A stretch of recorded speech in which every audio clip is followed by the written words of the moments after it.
Bienvenue dans ce nouveau journal dont nous vous présentons les principaux titres.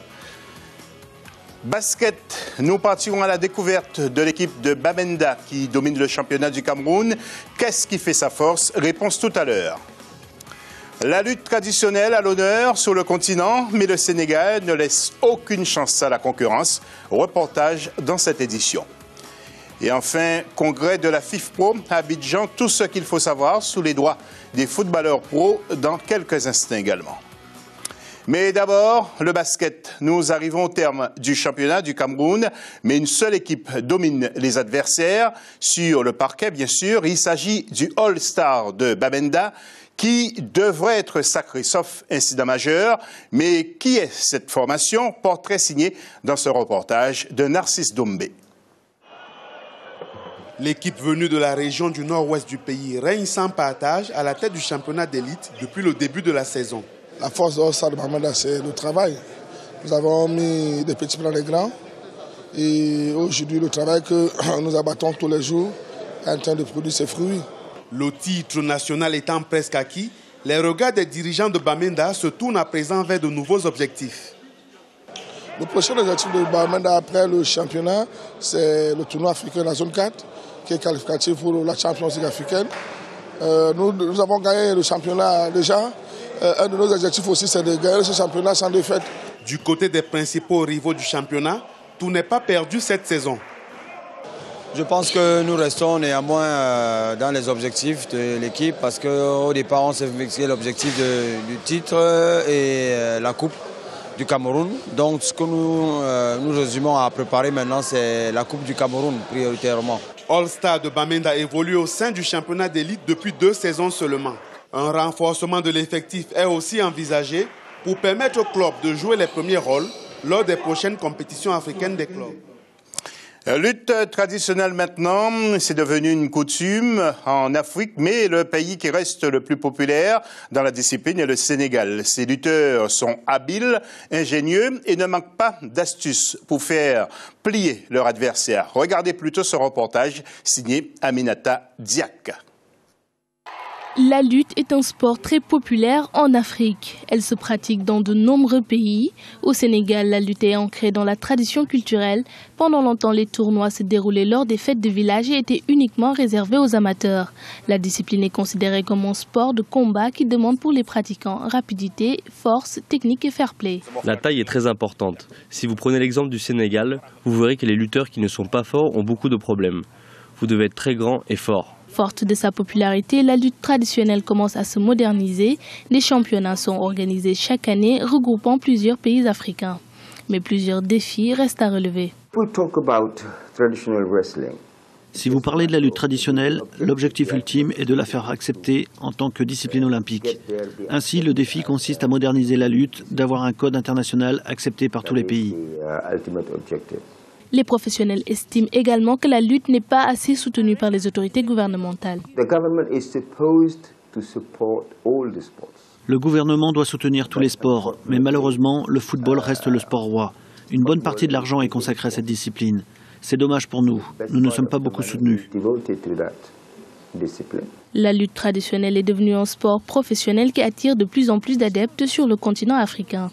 Les lutteurs se regroupent aujourd'hui en écurie et adhèrent aux organes nationaux de gestion de la lutte qui encadrent la discipline.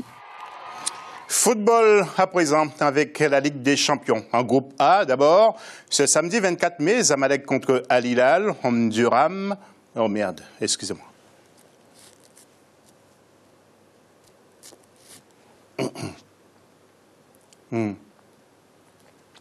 Football à présent avec la Ligue des Champions.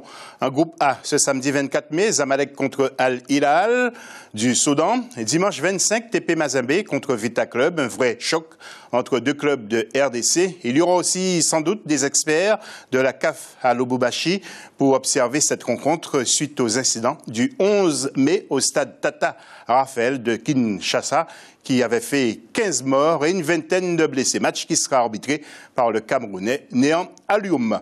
Au classement, Vita Club et Al Hilal se partagent la première place du groupe. Nous enchaînons avec le B maintenant. Et toujours pour la Ligue des Champions, ce samedi 24 mai, Al-Ali de Benghazi, club de Libye, contre le l'ES Tunis. Et dimanche 25 mai, ES Sétif d'Algérie contre CS Sfaxien de la Tunisie. Au classement de ce groupe, rappelons bien que le CS Sfaxien et ES Sétif sont premiers ex-aequo avec 3 points. Un groupe, ou en coupe plutôt de la Confédération maintenant, groupe A, ce samedi 24 mai, Cotonou Sport du Cameroun contre Real de Bamako, donc choc entre Camerounais et Maliens. Dimanche 25, ASEC d'Abidjan, Côte d'Ivoire contre Léopard du Congo. ASEC et Real se partagent la première place. Le groupe B maintenant, ce samedi 24 mai, Cana de la Zambie contre Serré, club de San Pedro en Côte d'Ivoire. Et dimanche 25, Étoile de Sahel, Tunisien contre les Égyptiens de Al-Ali. Au classement, Al-Ali, 3 points. Et deuxième, l'Étoile de Sahel. Fordy Benzarti et Sébastien Desarbres sont sur la liste des futurs entraîneurs d'Al-Ali. Nous allons enchaîner, toujours en football. En bref, 2 joueurs du continent, voire même 3, devraient changer de club pour la saison à venir. Samuel Eto'o quittera Chelsea, car les rapports avec José Mourinho se sont détériorés. Et Yaya Touré, le milieu de Manchester City, réfléchit entre le Paris Saint-Germain et Monaco. Et enfin, Didier Drogba, en fin de contrat avec Galatasaray, va très certainement rebondir du côté de la Juventus de Turin.